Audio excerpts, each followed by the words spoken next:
Beleza, então. Então, entrando a fundo, acho que esse slide talvez eu também passei na última aula, né? A usinagem, que a remoção ocorre através da interferência entre a ferramenta e a peça. A ferramenta é construída por um material de dureza e resistência muito superior ao da peça. Então, aqui, por exemplo, a gente trouxe lá os bits, né? No qual eu tenho um inserto aqui dentro, e esse inserto que vai estar fazendo a remoção do metal através do cavaco aqui. Então, esse cavaco vai sair, por exemplo, em forma de vírgula, em forma de caracol da minha peça. Esse material aqui tem que ser muito mais duro que o material da minha peça, para que eu consiga fazer a usinagem disso, né? E o cavaco é a posição do material retirada pela ferramenta e apresenta uma forma irregular. Então, aqui tem um tipo de cavaco, que é o cavaco arrancado, e aqui eu tenho outro tipo de cavaco, que é um cavaco mais contínuo, formado aqui no meu processo. Beleza, agora entrando especificamente nas nossas operações de torneamento. Então, é um processo de usinagem destinado lá para a obtenção da superfície de revolução por auxílio de uma ou mais ferramentas monocortantes.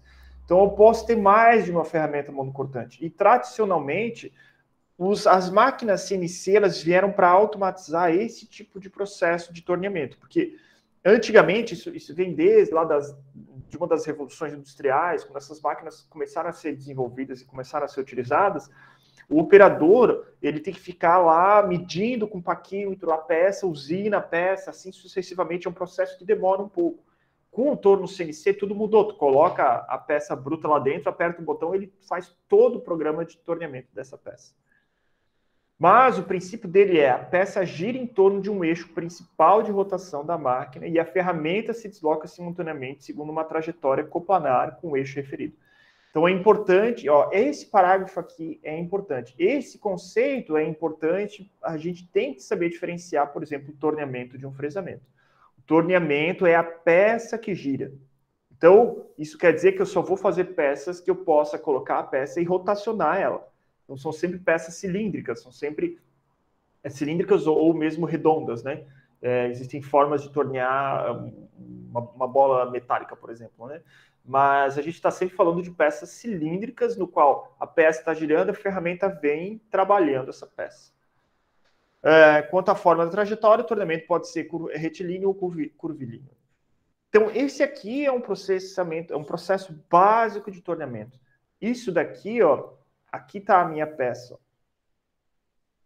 Aqui está a minha ferramenta. Aqui está a formação do meu cavaco. Então, é literalmente como se fosse uma faca que está lá cortando o metal. Então, aqui está a descrição do meu movimento de avanço. A minha ferramenta, nesse caso, está avançando para a esquerda. E a minha peça está girando nesse sentido aqui, com uma determinada velocidade de rotação. O movimento de corte, ele é a força cortante e tudo mais, tem vários aspectos aqui que a gente vai ver de forma básica, está tudo relacionado a esse movimento. Então, notem, a peça gira e a ferramenta vai transladar ao redor da peça. A grosso modo, a gente pode dizer a peça gira e a ferramenta está parada. Mas, na verdade, a ferramenta não está parada, ela está transladando ao redor da minha peça. Gente, todo mundo entendeu esse conceito? Alguém tem alguma dúvida em relação a isso? Não. Beleza. A minha peça, ela está presa aqui no que a gente chama de placa de castanhas. Então, existe uma placa que a gente prende a minha peça e existe um motor elétrico dentro do meu torno que vai fazer com que o acionamento aconteça e essa peça gire. Então, movimentos nos processos de torneamento. Eu tenho alguns movimentos aqui. Eu tenho um movimento de avanço. Então, a minha ferramenta está avançando para a esquerda, como eu expliquei. E eu tenho um movimento de corte. Ele vai acontecer nesse sentido aqui, o movimento de corte. Porque a minha peça está girando e está usinando aqui em cima a minha ferramenta está usinando aqui em cima a minha peça. E existe lá o que a gente chama de movimento efetivo, né? É como se fosse uma diagonal aqui. Então, se eu fizer a hipotenusa disso daqui, né, com a angulação aqui e tal, eu consigo calcular qual que é essa velocidade efetiva. E, inclusive, isso aqui é tabelado e é muito importante para eu lá no torno ligar ele e configurar as velocidades certas para essa máquina estar funcionando. A denominação, então, da ferramenta de corte, existem diversas denominações aqui. Ah, professor, isso aqui é importante, vocês vão precisar saber a fundo isso aqui? Não, eu trouxe para vocês a título de curiosidade e para a gente ter uma ideia do quão complexo, na verdade, é isso. Então, existe lá aqui está a ferramenta, tem uma haste, né? Então, notem, essa daqui não é uma ferramenta que eu uso aquele bit, um bit daquele aqui em cima, né? Que eu possa trocar. Isso aqui é uma ferramenta permanente, que quando ela desgasta, eu posso estar afiando ela. Então, existe lá uma superfície de saída, onde o cavaco vai estar saindo, uma aresta secundária, o gume de corte, que é o gume secundário de corte. Eu tenho aqui um chanfro da aresta secundária de corte, eu tenho uma ponta de quina com raio de arredondamento, que é onde vai ter a maior concentração de calor. Eu tenho uma superfície lateral lá, com um flanco secundário, que tem uma determinada angulação para não estar encostando diretamente na minha peça. Aí eu tenho o meu chanfro aqui na superfície de saída ou face e a aresta principal, o gume principal de corte, que é justamente essa parte em vermelho aqui. Então é isso aqui que vai estar em contato com a minha peça e esse o gume secundário, o primário e o secundário, que literalmente vai estar cortando o material, né, o metal. Tem uma aresta aqui, uma superfície principal de folga no flanco principal e um chanfro da superfície principal de folga, ou flanco principal. Todos esses aspectos, eles são extremamente importantes. Esses ângulos, esses comprimentos e o dimensionamento disso aqui é algo de temas de teses de doutorado, inclusive, porque existe toda uma interação da peça e da ferramenta que gera diversos problemas. Por exemplo, aumento excessivo de calor, a qualidade superficial da peça tem que ficar melhor ou pior, dependendo da velocidade de funcionamento, de rotação da minha peça. Então, existem diversas áreas de estudo que contemplam essas características dessas ferramentas. Inclusive, a gente joga o fluido de corte aqui em cima da ferramenta com o objetivo de fazer o resfriamento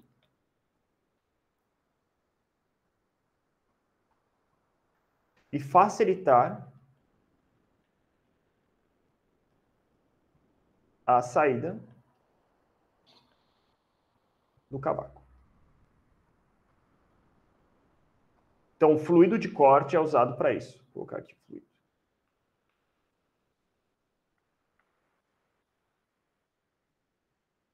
Corte. E ele é jogado diretamente aqui em cima na ferramenta, na interação da ferramenta com a peça. Beleza, gente?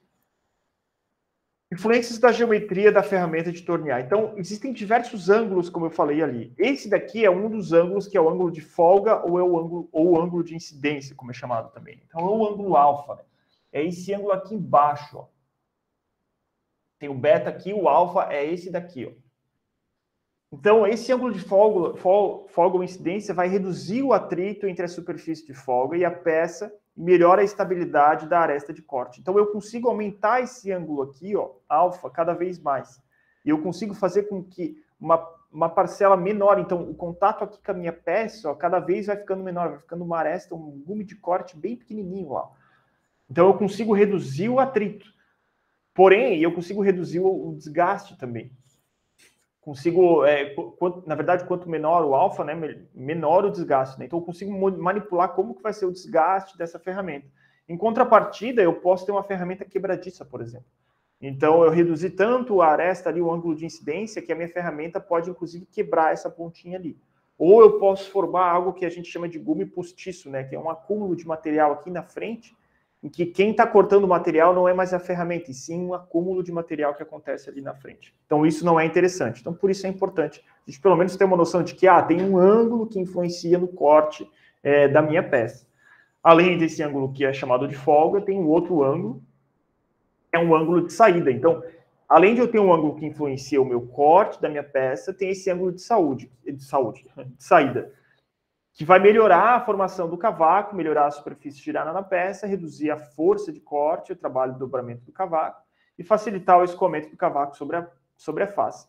Então, notem, eu posso ter tanto um ângulo positivo, que é esse lado aqui, quanto um ângulo negativo. Então, se a gente pegar um sabonete, por exemplo, pegar uma faca e tentar cortar lá, usinar um sabonete com uma faca dessa forma aqui, ou nesse sentido, vai ser bastante fácil. Se a gente tentar inclinar a faca assim, tentar tirar o sabonete, o cavaco ali de sabonete dessa forma, vai ser muito mais difícil. Então, a minha força de corte aqui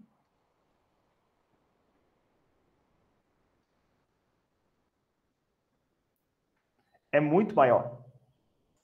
Então, esse ângulo vai influenciar outras coisas, né? Eu vou ter outras características da superfície que eu vou ter com uma força de corte muito maior. mas em contrapartida eu vou forçar mais a minha máquina. Então, esse ângulo de saída vai ter esse tipo de influência sobre a peça a qual está sendo usinada. Então, é importante que a gente tenha pelo menos uma noção, uma visão básica disso, né? Solicitações da cunha de corte. Então, existem diversas forças que estão acontecendo naquele momento de interação do meu material, da minha peça, então da minha ferramenta da peça. Então, eu tenho atrito, eu tenho uma força que está sendo colocada aqui em cima da minha ferramenta. Tudo isso vai gerar calor e vai gerar desgaste. Eu tenho um movimento relativo aqui do meu cavaco que está saindo. Então, se a gente fizer uma ampliação um pouco aqui do que está acontecendo ali, é isso daqui. E, de novo, a gente joga fluido aqui nesse meio. Então, aqui que vem o fluido de corte.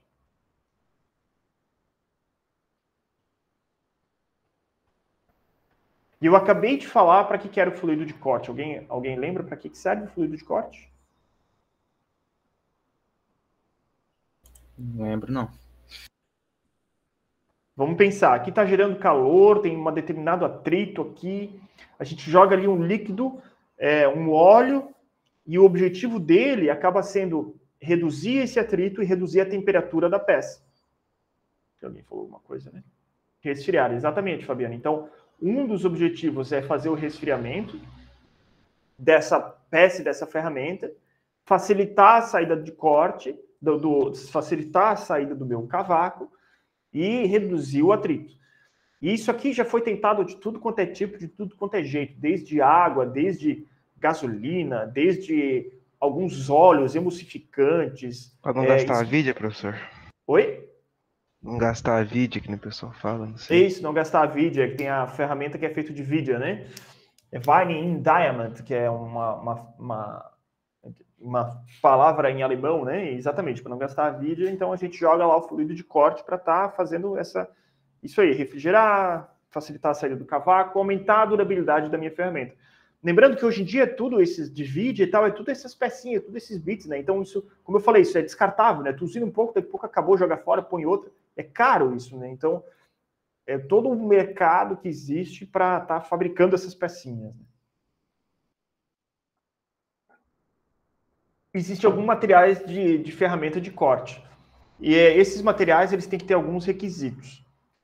Então, tem que ter uma alta resistência à compressão. Então, existe nessa interação ali tanto um esforço de cisalhamento quanto um esforço de compressão da ferramenta. Tem que ter uma alta dureza, tem que ter uma resistência à flexão e tenacidade, tem que ter uma boa resistência no meu gume de corte. Então, o gume de corte é aquela pontinha da ferramenta. Resistência interna de ligação, resistência a quente, resistência à oxidação, resistência à abrasão, uma boa condutibilidade térmica, etc, etc. Então, as ferramentas elas têm que ter todos esses requisitos, porém, nenhum material vai conseguir ter todas essas características. Então, é lógico, né? Se eu aumento muito a resistência, por exemplo, aumento muito a dureza, eu vou diminuir um pouco a resistência à compressão, porque ela pode se transformar em uma peça quebradiça. Então, eu não consigo em uma ferramenta só ter todos esses requisitos, mas eu consigo ter algumas ferramentas que são boas para algumas coisas e outras que são boas para outras. E aí eu vou trocando as ferramentas de acordo com o meu requisito ali de fabricação daquela peça. E a classificação dos materiais das ferramentas, então, existem diversos tipos de materiais aqui. A gente não vai entrar a fundo nesses tipos de materiais. A gente vai, pelo menos, ter uma noção do que são eles, quais são mais resistentes ou menos resistentes. Eu acredito que, deixa eu ver, eu trouxe aqui uma tabela. Mas, enfim, como vocês podem ver, a gente tem as grandes divisões aqui, que são materiais metálicos, materiais de ligação e materiais cerâmicos. Dentro de cerâmico tem cerâmica de corte e cerâmica de altíssima dureza. Então, a gente tem aço ferramenta, aço rápido, metal duro, os sementes aqui, que é sementes, né, que é de titânio, e vai umas outras coisas dentro, carbono, enfim. Tem, dos materiais de cerâmica, tem a cerâmica oxidada e a não oxidada, então, as cerâmicas que têm até compostos de alumínio, silício. Depois a gente tem as materiais de altíssima dureza, que divide entre aqui dentro, que é material de diamante, né? Pode ser monocristalizado, policristalizado. Depois o CBN, que é um outro tipo de material também. Então aqui eu já estou com uma dureza muito alta e aqui já, enfim, vamos ver no próximo gráfico como é que fica essa distribuição. Mas é só para vocês entenderem que é todo um universo bastante complexo. E como é que a gente vê isso lá no chão de fábrica tal? Como é que o operador sabe qual usar? Através de tabelas. Então, as tabelas vão dizer, a velocidade de corte é tanto, o material que está usando é tanto, a força de corte é tanto, a velocidade é tanto, o material da ferramenta que tu vai usar é tal. Então, existe como se fosse um checklist, como se fosse um procedimento operacional padrão, em que alguns requisitos estando feitos, aí tu utiliza algum determinado parâmetro de corte e material para fazer o corte. Então, aqui tem... isso aqui é um gráfico básico, né, gente? Isso aqui pode mudar bastante, né? Mas, ó, vamos interpretar esse gráfico. No eixo Y, a gente tem velocidade de corte, resistência ao desgaste e dureza a quente. E no eixo X, a gente tem tenacidade e resistência à flexão. Todo mundo lembra o que é uma resistência à flexão?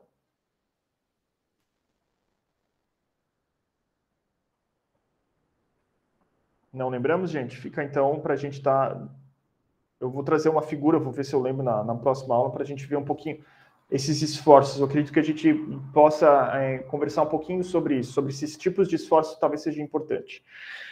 Mas, então, se num lado eu tenho dureza, então o diamante, ele é muito duro, mas ele é pouco tenaz, ou seja, ele é quebradiço. Eu posso fazer, então, com que uma ferramenta de diamante eu consiga ter uma velocidade de corte absurdamente alta, porque a velocidade de corte também aumenta aqui, e eu tenho uma dureza quente e tudo mais. Mas, se eu fizer lá um movimento muito rápido, eu posso vir a quebrar essa ferramenta, né? Já um aço rápido é o contrário. Então, se eu for fazer lá uma usinagem, tem aço rápido revestido até, com uma velocidade de corte bem mais lenta, no qual eu preciso de uma maior tenacidade para eu estar usinando aquele meu material, posso utilizar um aço rápido. É mais barato, é mais durável e eu consigo utilizar para esse tipo de aplicação.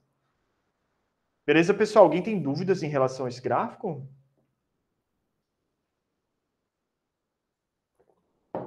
E tem todos os intermediários, né? Então, por exemplo, Sermetes aqui eu posso estar utilizando quando eu quero uma velocidade média lá e eu quero uma tenacidade média, né? Então, são de acordo com os pré-requisitos do meu processo de usinagem. Então, a evolução dos materiais e ferramentas. Então, a gente começou lá na Revolução Industrial com os aços ferramenta, porque era o que existia na época e não se existia lá um desenvolvimento muito a fundo desse tipo de área de estudo, né?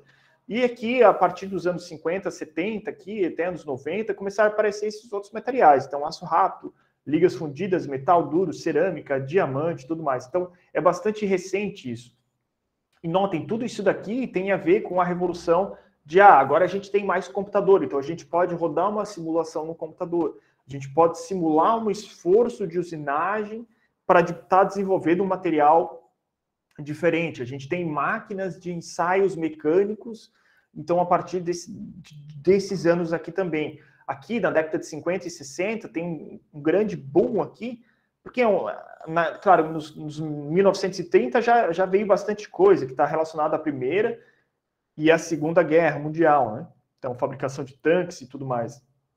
Mas na década de 50 e 70, quando a aviação começou a ficar muito mais difundida, isso aqui se evoluiu muito também, né? Então tem a ver com a nossa revolução industrial aí como um todo, né? Com a revolução da nossa própria sociedade.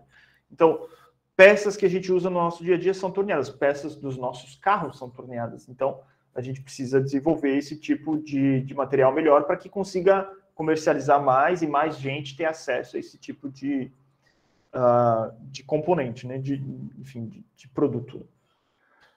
Resistência quente, então a gente vê que quanto mais alta a temperatura, se a gente olhar esse gráfico aqui, ele é temperatura por dureza. Dureza Vickers. Dureza é um ensaio mecânico que se faz. Então, tu pega lá uma amostra de um material, vai lá e faz uma impressão com uma matriz bem dura nesse material e vai formar uma bolinha aqui. Tu vai lá e mede o diâmetro dessa bolinha. Com o diâmetro dessa bolinha, tu sabe qual é a dureza do material. Então, tu faz uma impressão com uma determinada força e vai gerar um determinado diâmetro. E a partir daí, tu consegue ver qual que é a dureza do material. Então, via de regra, todos os meus materiais reduzem a dureza quanto maior a temperatura. Então, chegando a 800 graus, 1000 graus aqui, Meu aço rápido já tem uma dureza muito baixa. Então, se aqui estava, pode-se dizer ali, 750 Vickers de dureza, quando chegou aqui próximo, lá de 1000 graus, a dureza é quase zero. Então, o meu material já começa a ficar mole. Então, dada aí, de novo, a importância de se utilizar fluido de corte para reduzir a temperatura do meu processo de usinagem. E claro que tem os outros materiais, as cerâmicas, né, que conseguem ter uma dureza maior com uma temperatura maior. Então, tem a ver com tudo isso que eu falei para vocês. A Revolução Industrial fez com que o capitalismo se desenvolvesse dessa forma que se desenvolveu, existe uma maior procura por produtos, a gente precisa aumentar a velocidade da fabricação desses produtos para que a gente consiga comercializar mais rápido. E a partir disso, a gente, quando eu digo a gente, é as universidades, os centros de pesquisa, as empresas como um todo, a sociedade, né? Desenvolveu materiais que aguentam maiores velocidades em temperaturas muito mais altas, né? Inclusive, tem alguns materiais cerâmicos no qual pode-se usar ele sem fluido de corte. Então, porque a dureza é tão grande, uma temperatura tão alta, que não há necessidade do fluido de corte. Não vai ter uma eficiência tão boa, então nem se usa. Tranquilo, gente? Tá todo mundo entendendo? Tudo certo?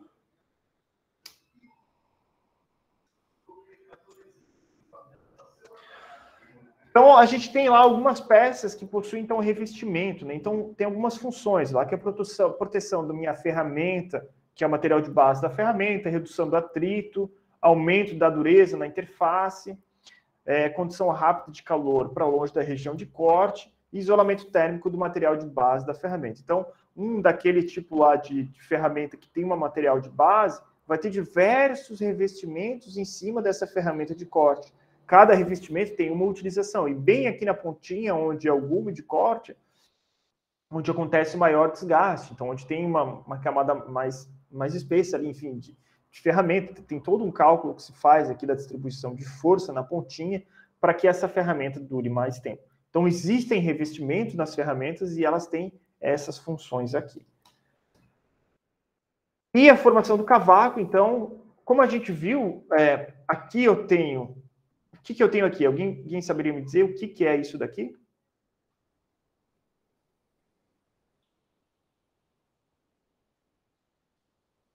É difícil, professor, sei lá. Isso aqui é uma imagem como se fosse de microscópio, né? Ó, aqui está saindo alguma coisa. Como é que é o nome do que sai?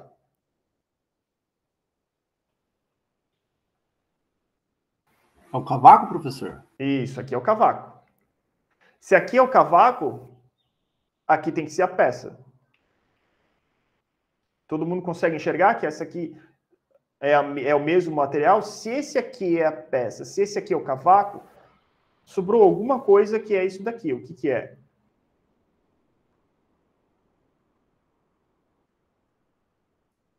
Ferramenta de corte? Isso aí, ferramenta de corte.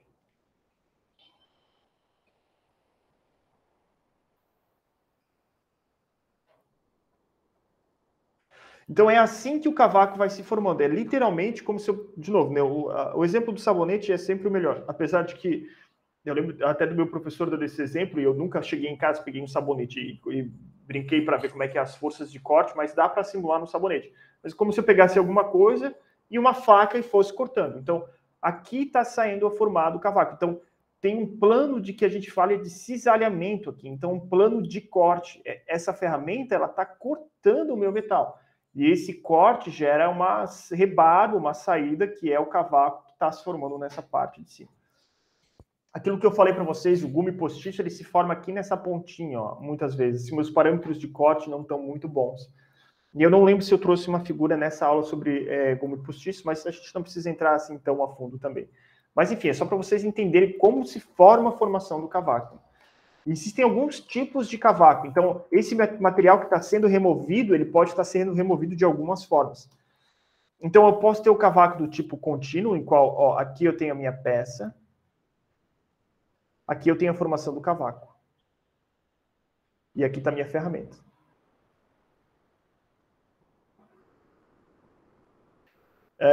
Ferramenta. Eu posso ter um cavaco que a gente chama de contínuo, então ele vai ser comprido e ele vai se entortando ao longo de si mesmo, muitas vezes ele chega a ficar azulado.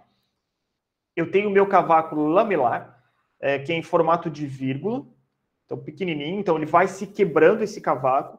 Ah, professor, por que forma um, por que forma outro? Tem a ver com os parâmetros de corte, velocidade de corte, tipo de ferramenta, ângulo de saída, ângulo de incidência, tudo que a gente falou. Então aqui, ó, notem, o acabamento superficial aqui já começa a ficar um pouco mais prejudicado. Mas tudo bem, em contrapartida eu tenho cavacos bem pequenos. Ou eu posso ter um cavaco arrancado ou cisalhado. Então, notem, o acabamento superficial da peça está ainda pior. E tenho cavacos bem pequenininhos, que eles estão como se fossem sendo arrancados da minha peça. E a minha ferramenta aqui tem a tendência de quebrar esses cavacos. A parte de quebrar os cavacos é bom. A gente não quer muitos cavacos contínuos. Vamos ver ao longo da aula aí por quê. Aqui mais algumas imagens. Então, aqui eu tenho a minha ferramenta, aqui eu tenho o meu material. Então, cavaco contínuo, cavaco lamelar, ó, ele vai formando pequenas lamelas aqui, ó. Então, ele vai se deformando depois da saída dele. Aqui não, aqui eu formo um cavaco inteiro. Então, aqui está o meu cavaco inteiro, né? Aqui não, eu tenho pequenas lamelas que está sendo formado. Ou o meu cavaco arrancado ou cisalhado é similar, só que acontece uma ruptura do meu material aqui, ó. Então, ele está sendo feita a ruptura dele. A ferramenta de corte está aqui. Aqui embaixo é a minha peça também, né? Aqui a direção dessa imagem está diferente da outra. E a ferramenta está avançando para cá, para a esquerda. Então, classificação dos cavacos. Tem fita embaranhado. Eu tenho cavacos em hélice. Então, notem, esse daqui é enorme, numa hélice plana, bem grande também. Depois tem uma hélice oblíqua, hélice longa. Ele é bem longo, mas tem as hélices diferentes aqui. Hélice curta, hélice espiral. Em espiral, em vírgula, e os arrancados. Pergunta que eu faço é por que vocês acham que um cavaco do tipo de fita, emaranhado, em hélice plana,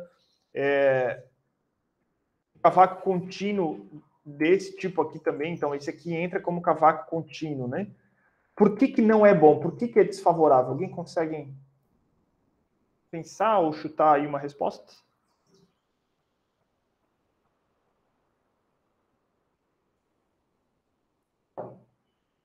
Maior aquecimento da peça, professor? Talvez o acabamento superficial seja realmente um fator importante, mas eu estou pensando em outro tipo de fator. Fator segurança do operador. Alguém consegue ver por que é ruim um cavaco desse? Inclusive esses aqui também que são médios, né? Vamos pensar num torno lá que eu tenho um operador em cima lá da minha máquina, torneando, e começa a formar um cavaco muito comprido.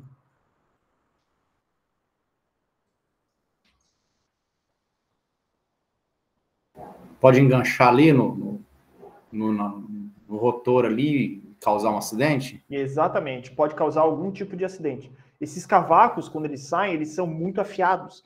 Então, se um cavaco desse se enrolar na mão do operador, vai arrancar fora. Se enrolar no dedo, vai arrancar fora também.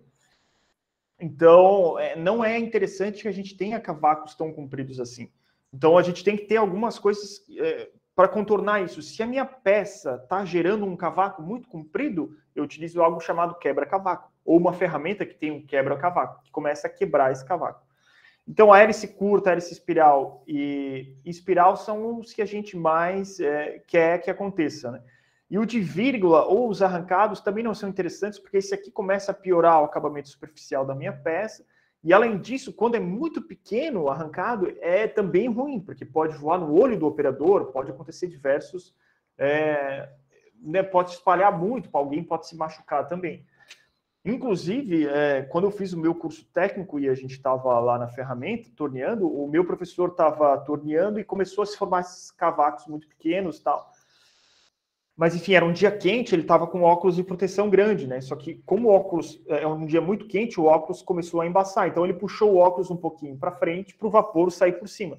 Nisso, veio um cavaco arrancado desse, foi no olho dele. Quando caiu no olho, ele foi lá, a primeira reação dele foi enfiar o dedo no olho, que fez com que o cavaco entrasse ainda mais... Claro que era um cavaco minúsculo, né, gente? Ele não perdeu o olho, nem nada disso. Mas, enfim, entrou um pedacinho de metal no olho e machucou ele. Ele teve que ir no hospital, lá, na minha cidade de Rio do Sul, enfim, fazer lá um procedimento para estar retirando esse pedaço de metal que tinha entrado no olho dele e machucado a córnea, né, que é essa parte mais externa. Então vejo que é importante esse parâmetro de corte e é importante a gente entender quais são os tipos de cavaco que estão sendo formados no nosso processo de usinagem. No CNC, a mesma coisa, por mais que quando a gente coloque a máquina para operar, a gente feche a porta para ela estar operando sozinha, então ela está operando lá dentro, mas ainda assim, um cavaco muito grande de fita que foi formado, o operador quer tirar com a mão, ainda assim ele pode vir a se cortar. Então, existem alguns tipos de torneamento, como a gente falou, torneamento retilíneo, então, a ferramenta se desloca segundo uma trajetória retilínea, e ele pode ser cilíndrico, cônico, radial, filamento. Vamos ver, então, um cilíndrico, esses tipos de torneamento aqui, só para a gente ter uma noção de como é que a gente consegue formar as peças. Então, a ferramenta se desloca segundo uma trajetória paralela ao eixo principal, podendo ser externo ou interno. Então, eu vou lá, esse aqui é um torneamento cilíndrico externo, no qual eu obtenho uma peça aqui, então, com um diâmetro menor do que a peça original. O cônico, eu consigo fazer a minha ferramenta estar se deslocando em dois eixos, então, nesse eixo aqui e nesse eixo aqui. Então, além de ela estar avançando para frente, ela está vindo para trás. Isso faz com que eu consiga obter um cone.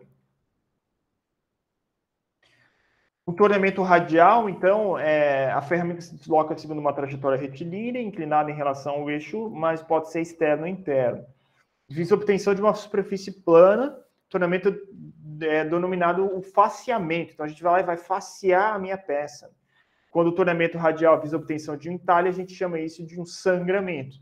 Então, a gente pode fazer aqui um sangramento na minha peça. Então, note, eu estou só andando com a minha ferramenta na direção radial. Eu não estou andando ela na direção do meu eixo da minha peça.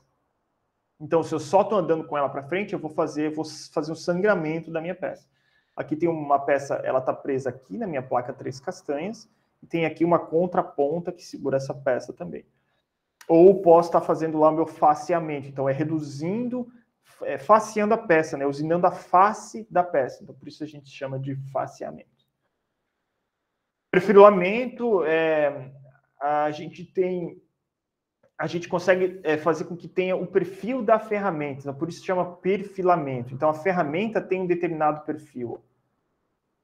E a gente só desloca essa ferramenta no sentido radial e a gente já obtém o formato final da minha peça. Então, é usado quando eu tenho lá um torneamento de peças específicas, no qual eu não preciso vir torneando lado a lado aqui, deslocando toda uma ferramentazinha pontuda por toda a minha peça. Não, eu vou lá, encosto a minha peça, faço o perfilamento, tiro e está pronto. Então, é muito rápido esse processo. Torneamento curvilíneo, então, é um processo onde a ferramenta se desloca seguindo uma trajetória curvilínea. Tem a finalidade de operação, a gente pode fazer tanto desbaste quanto operações lá de acabamento. Né? E acabamento, a gente está fazendo uma usinagem já para obter a peça com a dimensão final e com acabamento superficial final. Então, é um torneamento um pouquinho diferente. Então, primeiro, por exemplo, a gente pode ir lá e remover material, e o acabamento superficial não está bom, depois a gente dá uma última passada e finaliza a peça com o acabamento superficial que fica melhor. Né? Então, o desbaste é isso que eu falei, que é retirar para chegar próximo do final, e por fim, acabamento, a gente vai lá e finaliza a minha usinagem. Então, aqui tem um exemplo de torneamento curvilíneo. Então, esse aqui é o exemplo anterior, mas sem aquela ferramenta que eu falei que faz o perfilamento. Né? Então, aqui a gente está tanto vindo para cá, para a esquerda, quanto para frente. E eu trouxe para a gente ter, por fim, aqui só uma ideia da nomenclatura do torno. Então, esse aqui é um torno mecânico, né? No qual a gente tem lá um cabeçote fixo, uma placa, que aqui pode ser 3 ou 4 castanhas, tem um barramento, os carrinhos aqui em cima, que a peça fica presa aqui, e a ferramenta fica presa aqui no porta-ferramentas. E a ferramenta, então, vai se deslocar com esses carrinhos aqui para fazer a usinagem da peça. Então, aqui nessa parte, que é o cabeçote fixo, é onde a gente faz todas as regulagens. Então, tem as alavancas lá para a gente selecionar a velocidade, tem o botão de emergência, seleção do avanço automático. Então, mesmo um torno mecânico desses aqui, por exemplo, quando a gente vai fazer uma rosca, a gente liga ele no automático. Então, a gente configura um torno mecânico para que ele faça uma trajetória pré-determinada para estar fazendo a rosca de alguma peça, por exemplo. Cabeçote móvel, então onde eu tenho lá um mangote com morse, enfim, esse cabeçote móvel aqui, ele está aqui, ó. Quando eu tenho uma peça muito comprida, eu vou lá e trago esse cabeçote móvel para cá e prendo a peça aqui também para que ela não balance. Aqui está o carro, né, o porta-ferramenta, então aqui em cima é onde a ferramenta vai ficar presa, enfim, existem diversos, que são os carrinhos aqui que a gente chama, onde a gente gira essas alavancas aqui e a gente faz com que a ferramenta aproxime ou afaste, assim sucessivamente. E a gente tem as placas, que é o que faz aqui, onde a gente prende a nossa peça. Então, por exemplo, placa 3 castanhas, utilizado para fixar as peças cilíndricas de forma centralizada. Então, tem 3 pontos de apoio da minha peça, eu só coloco a peça, eu aperto, ele já centraliza sozinho. Então, todas as castanhas vão se movimentar de forma sincronizada através da rosca em espiral, girando, garantindo a centralização da peça. Então, aqui tem um exemplo de placa 3 castanhas. Põe a peça aqui, gira a manivela aqui em cima, prendeu a peça. E esse tipo de placa 3 castanhas aqui, ele é um pouco antigo. Então, notem, essa ferramenta aqui, se eu esquecer ela aqui em cima e ligar o torno, ela vai sair voando, vai sair pela tangente. Pode causar um acidente gigantesco. Então, hoje em dia, as placas 3 castanhas, elas têm uma determinada, uma capa de metal aqui em cima, que para te ligar o torno, tu tem que fechar essa capa. Fechando essa capa, essa ferramenta não pode estar aqui. Então, ela não vai se machucar ninguém. Quando eu fiz o meu curso técnico, né, a gente teve um fenômeno desse que aconteceu. Então, o aluno esqueceu uma placa 3 castanhas. Isso foi em 2007, né, em 2008. Então, os tornos que a gente tinha lá no Instituto Técnico eram antigos, não tinham essa segurança. E um aluno ligou um torno e uma placa, uma chave ferramenta dessas aqui voou. Por sorte, ele ligou sem querer o torno para o lado errado e acabou não atingindo ninguém. Se ele tivesse ligado para o lado certo, teria ocasionado um acidente, lá ia pegar na cabeça de um aluno, enfim, ia dar um pepino gigantesco. Então, um torno mecânico é uma máquina perigosa, né? Então, como a gente diz, máquina não perdoa, né? Se tu cometer um erro, se tu esqueceu uma chave dessa em cima e tu ligou, ela vai sair voando, é assim que funciona. Ela não vai te perdoar, não, ele esqueceu a chave ali, tá tudo certo. Não, vai acontecer um acidente. Beleza, gente? Então, aqui estão os exercícios para estar entregando na próxima aula. Então, por que a formação de dos cavacos do tipo de fita embranhada ou hélice é considerado desfavorável? A gente comentou em sala agora. Considere que um processo de torneamento possui como requisito que uma ferramenta de corte de baixa velocidade, baixa resistência ao desgaste, baixa dureza. A quente, mas uma alta tenacidade e uma alta resistência à flexão. Qual tipo de ferramenta seria o mais adequado? A gente comentou em sala também. Em qual a influência do ângulo de saída durante o processo de usinagem? A gente também comentou em sala. Gente, vocês têm alguma dúvida?